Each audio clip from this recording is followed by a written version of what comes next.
नमस्कार, आप देख रहे हैं स्वराज एक्सप्रेस। मैं हूं आपके साथ बुशरा और आप देख रहे हैं हमारे खास कार्यक्रम में शक्ति को सलाम। जी हाँ, आज वुमेन्स डे है। 8 मार्च को दुनिया भर में अंतर्राष्ट्रीय महिला दिवस मनाया जा रहा है। ये महिलाओं के सम्मान और उनकी सामाजिक, आर्थिक, सांस्कृतिक और राजनीतिक उत्थान को मजबूत बनाने के लिए मनाया जाने वाला एक उत्सव है। इसे आधुनिक समय में महिला अधिकारों की प्रोत्साहन, समाज में समानता के लिए लड़ाई और महिलाओं की उपलब्धियों की उन्नति के लिए समर्पित किया जाता है। आज हमारे साथ स्टूडियो में जो मेहमान मौजूद हैं वो भी नारी शक्ति का बड़ा उदाहरण है।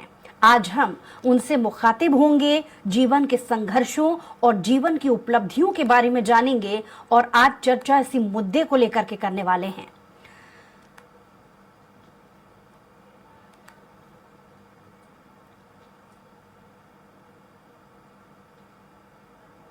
तो उसके पहले लेकिन ये समझते हैं कि समय के साथ, बदलाव के साथ नारी ने अपनी पहचान किस तरीके से बदली है।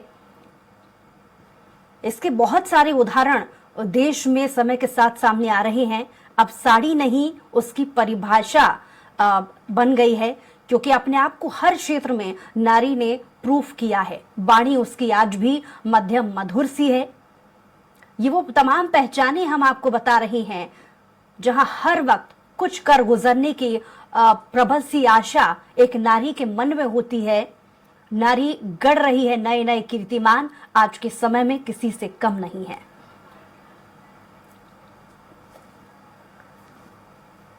तो अब से नारी की जो पहचान है वो समय के साथ बदलती जा रही है। हर एक सेक्टर की बात की जाए तो अपने आप को नई पहचान के साथ साथ हर जगह प्रूफ नारी ने किया है।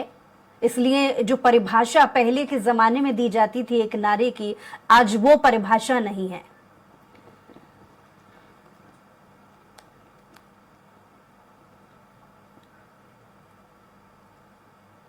तो इस खास कार्यक्रम में कुछ खास मेहमान हमारे साथ जुड़े हुए हैं जिन्होंने नारी होते हुए भी किस तरीके से समाज में एक अलग पहचान बनाई है, और न सिर्फ पहचान बनाई है बल्कि बाकी दूसरी और महिलाओं के लिए एक उदाहरण भी पेश किया है। ज्यादा समय ना लेते हुए मैं आपका तारुफ करा देती हूँ हमारे खास मेहमानों का। पोस्ट प्रभारी आरपीएफ छत्तीसगढ़ तरुणा साहू जी हमारे साथ कुछ ही क्षण में जुड़ेंगी। दूसरी तरफ माधुरी मिश्रा जी हैं, अपना घर वृद्धाश्रम संचालिका भी हैं वो। बहुत स्वागत है आपका माधुरी जी।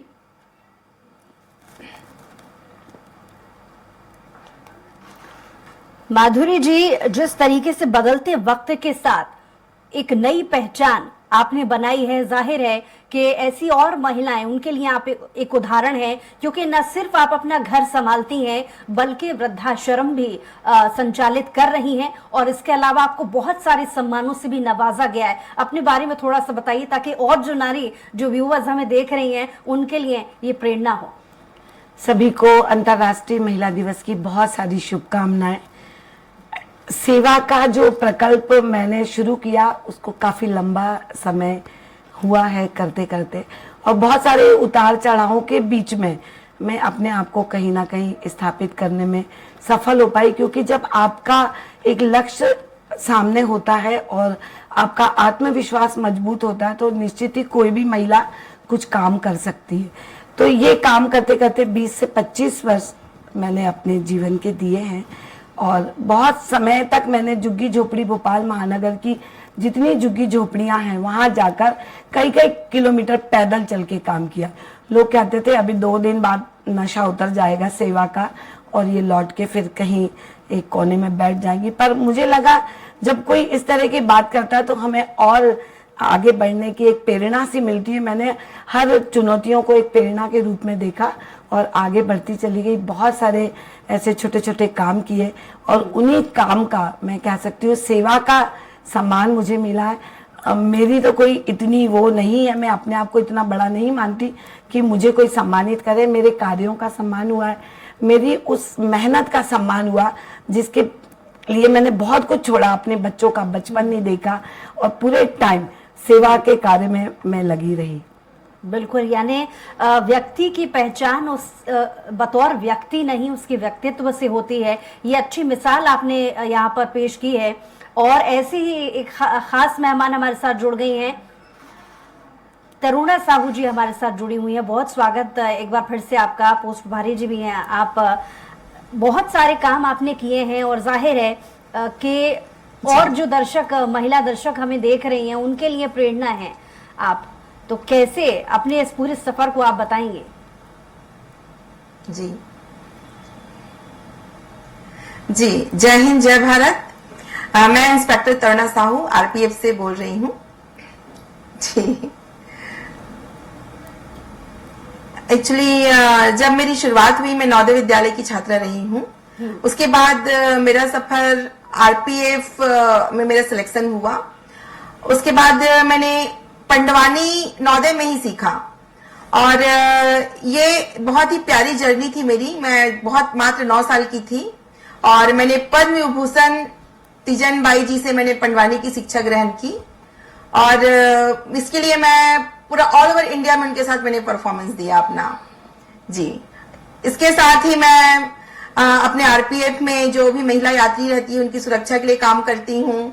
और ऐसे बच्चे जो अपने माँ बाप से बिछड़ गए हैं, महिलाएं जो कि उनको सबसे इजिएस्ट वे लगता है सुसाइड करने के लिए रेलवे स्टेशन, अगर वो वहां आती हैं और मुझे पता चलता है कि उनका वो मोटिवेट नहीं है या समथिंग, उनका फेस देख के लगता है कि सी इज क्राइंग और समथिंग, तो मैं बिल्कुल उनके पास जाके मोटिवेट करती हूँ। ऐसे ही मैंने कम से कम 5 से 6 महिलाओं को सुसाइड करने से बचाया है मैडम जी। ये बहुत ही सराहनीय काम है। और अगर एक नारी की संज्ञा अगर निकाल करके देखी जाए, बहुत सारे हुनरों होते हैं एक महिला के पास, नारी के पास, क्योंकि न सिर्फ अपने जीवन को सरल और व्यवस्थित करने के अलावा जो आने वाली पीढ़ी है उसे भी एक सही दिशा देने का काम भी नारी का होता है। और हम ही, यानी वो महिलाएं ही हैं जो समाज में आगे की दिशा को तय करने के लिए एक सही रास्ता खोजती हैं। अगर ये बदलाव न लाया गया होता समाज में तो कहीं ना कहीं आज भी पुराने जमाने की जो चीजें हैं वो कायम रहती। इसमें अपने आप को पुरुषों से कहीं कम ना समझते हुए आगे बढ़ते हुए जो संज्ञा गढ़ी है महिलाओं ने, उस पर आप क्या कहेंगे?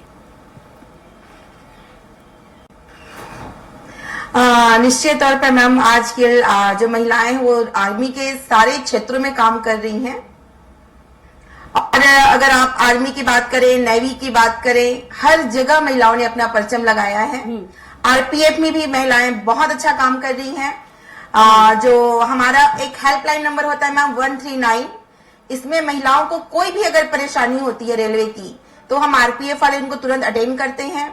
साथ ही मेरी सहेली करके एक ऐप आया है जिसके अंतर्गत जो लंबी दूरी की ट्रेन होती है उसमें हम महिलाओं को जो सुरक्षा देते हैं और कोई भी प्रॉब्लम होने पर उनके प्रॉब्लम को हम सॉल्व करने की कोशिश होते हैं। मेडिकल इमरजेंसीज होती है, कुछ दवाइयां मेडिसिन चाहिए, उसके लिए हम काम करते हैं मैम। और मेरा ऐसा कहना है कि महिलाएं अब किसी भी क्षेत्र में पीछे नहीं रही हैं। बतौर चौकी प्रभारी, दिन हो या रात हो, मैं अपनी पूरी 100 नहीं, मैं 200% देके अपना काम करती हूँ। और मेरे अंडर सारे पुरुष जो हैं स्टाफ हैं, जो मेरे 2 एएसआई हैं और बाकी सब पुरुष स्टाफ हैं जिनको कंट्रोल करना, जिनके साथ काम करना, वो सब काम हम लोग अब कर सकते हैं मैम जी। माधुरी जी के पास एक बार फिर से लौटूंगी मैं। माधुरी जी, आप उन तमाम महिलाओं के लिए उदाहरण इसलिए भी हैं क्योंकि अपना घर संभालने के साथ साथ आपने वृद्धाश्रम को लेकर के जो काम किया, यानी अपने जो जगह है, अपना क्राइटेरिया है, अपने घर के अलावा भी बाहर निकल करके आपने समाज को भी एक दिशा देने का काम किया है। इसके लिए आपको बहुत सारी जगह से अवार्ड्स भी मिले हैं, आपको सम्मानित किया गया है। अपनी जर्नी के बारे में थोड़ा सा बताइए। देखिए, सबसे पहले मैंने स्लम्स एरिया में काम किया और 2005 में मुझे बुजुर्गों के काम की जिम्मेदारी मिली। वो मेरे लिए बहुत चुनौतीपूर्ण काम था क्योंकि मैंने खुद अपने जीवन में ऐसे वृद्धाश्रमों को बहुत पास से नहीं देखा था। और वृद्धाश्रम में ज्यादा से ज्यादा महिलाओं को मैंने देखा। कुछ महिलाएं ऐसी हैं कि बेचारी खाना, कपड़ा, रोटी, मकान हर तरह से वंचित हैं। तो मुझे लगा ये कैसे होगा, क्योंकि वो हमारे परिवार के वट वृक्ष हैं और जिनके कारण हम लोग आज समाज में अपनी एक उपस्थिति दर्ज करा रहे हैं। और वही कहीं ना कहीं एक अपेक्षित जीवन जी रहे हैं, तो ये बड़ा चिंता का मेरे जीवन में विषय था कि मैं कैसे करूंगी। मैंने सोचा कि चलो ठीक है, इनके बीच में रह के मैं अपने बचपन को दोबारा जीती हूँ और पूरा टाइम मैंने इनके बीच में लगाया। और मुझे बड़ी खुशी है कि मेरे बच्चों का जो परवरिश है वो इन्हीं माता पिता के बीच में हुई। और अपना घर इसलिए नाम रखा कि वो माता पिता जो अपना घर बनाने में पूरा जीवन लगा देते हैं और एक समय के बाद उनको घरों से बाहर निकाल दिया जाता है, तो आखिरी समय कम से कम उन्हें ये महसूस हो कि ये हमारा अपना घर है और उसमें वो अपने जीवन की कुछ चंद घड़ियाँ खुशी से गुजार पाएं। और इसके साथ बहुत सारी समस्याएं भी हुई। कुछ कैंसर से पीड़ित माताएं हैं, कुछ लकवे से पीड़ित हैं, कुछ आंखों से अंधी हमारे यहाँ महिलाएं जो बुजुर्ग माताएं हैं वो रहती हैं।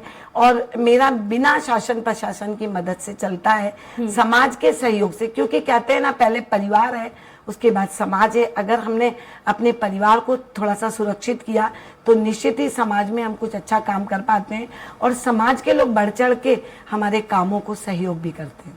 ये वाकई में आप बधाई की पात्र हैं कि बिना किसी शुरुआती वक्त में किसी दूसरे की सहायता के आपने इतना बड़े काम को अंजाम दिया है और दूसरों के लिए भी मिसाल बनी है। तरुणा जी से मेरा सवाल ये रहने वाला है। तरुणा जी, क्योंकि नारी शक्ति आज का जो हमारा कार्यक्रम है, नारी वो है जो अपने अंदर बहुत सारे हुनरों को समेटे हुए है और हुनर के साथ साथ एक साथ मल्टीटास्किंग ये एक महिला ही कर सकती है। और जैसा कि हमने सुना है आपके बारे में कि आप अपने काम के अलावा भी दूसरी चीजों में माहिर हैं, तो थोड़ा उसके बारे में भी बताइए कि कैसे इन चीजों को आप मैनेज करती हैं। जी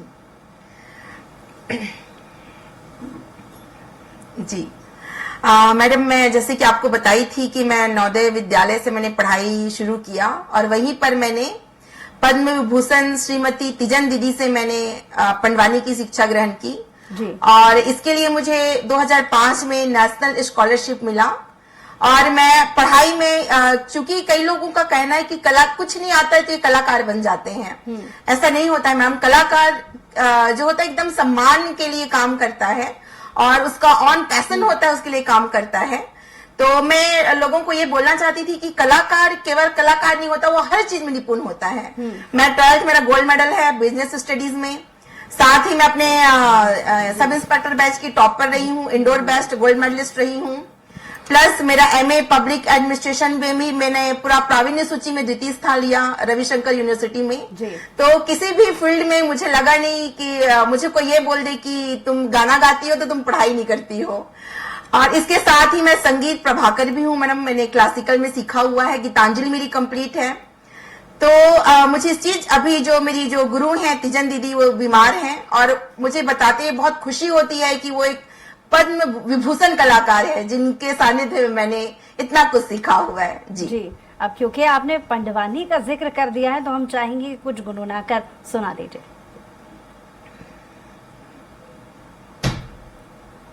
बिल्कुल बिल्कुल मैम। पंडवानी छत्तीसगढ़ की एक सांस्कृतिक विरासत है और मुझे बताते हुए बहुत हर्ष हो रहा है कि मेरा जो चयन है अयोध्या महोत्सव के लिए भी किया गया है। और मेरा जो प्रोग्राम है वो 16 मार्च को शाम को 4 बजे अयोध्या में मेरी प्रस्तुतिकरण की जाएगी। तो मैं आप लोगों को पंडवानी तो इस लंबा होता है, मैं कपालिक शैली की गायिका हूँ जिसमें हम खड़े होके भाव भंगिना में गाते हैं। मैं 2 लाइन आप लोगों को गा के बता देती हूँ। जी जरूर। बोल दे वृंदावन बिहारी लाल की जय, मोर सना ना ना ना ना ना ना ना ना मोहन, मोर वीणा बजावत हरि गुण गावे के सो, प्रभुआ करेला जय बचाले बेगा मोर भाई, मोहन भरे सभा दर बार मेगा मोर भाई, प्रभुआ करेला जय बचाले बेगा मोर भाई। उस समय के बाद हरे जब अर्जुन पशुपति अस्त के प्राप्ति पर अपन आत्मा ल ब्रह्मांड में चढ़ा के जब अन्न जल सब कुछ ला त्याग के तपस्या करते ना, कैलाश पर्वत हाले बढ़ लग जाते। पार्वती दौड़ के आके बोले, यार ये भोला काय होगे तोला, कौन तपसी के तप पूरा हो गए है, दर्शन दे के आ ना ओला। भोला ला पूछे पार्वती, वो शंकर ला पूछे पार्वती, भोला ला पूछे पार्वती, वो शंकर ला पूछे पार्वती, रामा हरि दर्शन कब हो ही, भोला ला पूछे पार्वती, रामा हरि दर्शन कब हो ही, भोला ला पूछे पार्वती। अरे ये भोला काय हो गए तोला, कौन तपसी के तप पूरा हो गए, दर्शन देके आना ओला। जी बहुत बढ़िया तरुणा जी, आप बधाई की पात्र हैं कि साथ में जो आप काम कर रही हैं उसके साथ में अपने हुनर को भी आपने जिंदा रखा है, और छत्तीसगढ़ की संस्कृति से बहुत ज्यादा जुड़ाव रखने वाली पंडवानी को आज भी आप जिस तरीके स्टेज परफॉर्मेंस भी देती हैं, बहुत से ऐसे खास कार्यक्रम होते हैं जहां पर आपकी परफॉर्मेंस होती है, और जैसे कि आपने जिक्र किया कि आज भी परफॉर्मेंस आपकी रहने वाली है, उसके लिए एक बार फिर से आपको शुभकामनाएं। वापस माधुरी जी की तरफ चलेंगे। माधुरी जी, आपने जिक्र किया था कि शुरुआती वक्त में आपको बहुत सारे स्ट्रगल से भी गुजरना पड़ा था, तब कहीं जाकर इतना आसान नहीं है कि वृद्धाश्रम भी चलाना और साथ में अपनी जीवन की जो दिनचर्या है उसे भी सुचारू रूप से चलाते रहना, तो कितनी कठिनाइयों का सामना आपको करना पड़ता है आज भी, और शुरुआत जब आपने इस काम को लेकर के की थी तब भी?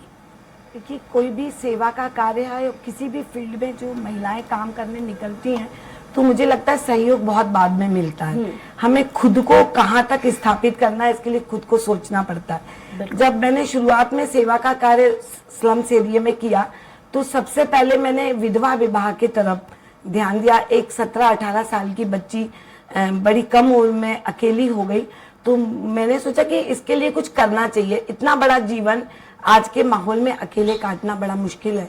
तो जब मैंने पहला विधवा विवाह किया तो काफी मेरी बुराइयां हुई, ऐसा नहीं कर सकती, आपने क्यों किया। कई लोग बोलते हम आपके ऊपर तेजाब डाल देंगे, आपने एक हमारे यहाँ चलता नहीं है, ऐसा क्यों कर। मैंने कहा ठीक है कर देना, पहले अभी ये काम करने दो। तो एक विधवा विवाह करने के बाद मेरे ऐसे अनेकों बच्चियों का मैंने घर बसाया, और आज मैं बहुत सारे बच्चों की नानी दादी बन के बैठी हूँ। ये मुझे बड़ी खुशी हुई कि संघर्ष तो किया, तकलीफें उठाई, गालियां खाई लोगों की, और काफी कुछ, क्योंकि मेरी भी अपनी 2 बेटियां हैं। तो मुझे लगा पहले मैं कुछ काम वो करूं जो भगवान ना करे कभी उसकी जरूरत हमको भी समाज में आन पड़े, तो उन बच्चियों का घर बसाना मेरी जिम्मेदारी है। फिर मैंने स्वयं सहायता समूह के माध्यम से उस स्लम्स एरिया की महिलाओं को जोड़ा। वो शराब पी पी के पति आते हैं, मारते पीटते हैं, तो बोलती थी दीदी वो लोग पैसे नहीं देते, बस खाने पीने के सामान के लिए पैसे देते। तो मैं उनको बोलती थी रोज 1-1 मुट्ठी आटा किसी डिब्बे में आप रखना शुरू करिए, जब वो किलो 2 किलो हो जाए तो वो पैसा उनसे मांग कर उसी पैसे से आप आगे कुछ करिए। तो बड़ी खुशी की बात है, आज मेरे जो स्वयं सहायता समूह आज से 15 साल पहले जिनका मैंने निर्माण किया था, वो आज कोई टेंट हाउस चला रही हैं, कोई छोटा मोटा बुटीक चला रही हैं, और स्वावलंबन के क्षेत्र में वो अपने आप में खड़ी हुई हैं, और बहुत सारी महिलाओं को उन्हें खड़ा किया। क्योंकि बेटी होने का दंश मैंने बहुत भुगता था। जब मेरी पहली बेटी हुई तो मुझे कहा जाता था इनको बेटी हुई है, ये किसी उसकी काम की नहीं है। ये सराहनीय बात है। कई बार मुझे किसी पूजा पाठ में मेरे ससुराल में इन्वॉल्व नहीं किया, लेकिन उसे आगे की जनरेशन पर हावी ना होने दिया। आप दोनों ही वाकई में एक मिसाल हैं। आजकल की जो नारी आगे बढ़ रही है और नए आयाम छू रही है, अपने आप को प्रूव कर रही है कि वो किसी से कम नहीं है। आप दोनों ही मेहमानों का बहुत शुक्रिया हमारे साथ जुड़ने के लिए, तमाम बातचीत के लिए। और इसी के साथ ही हमारी खास पेशकश में इतना ही। कुछ और खबरों के लिए देखते रहिए स्वराज एक्सप्रेस।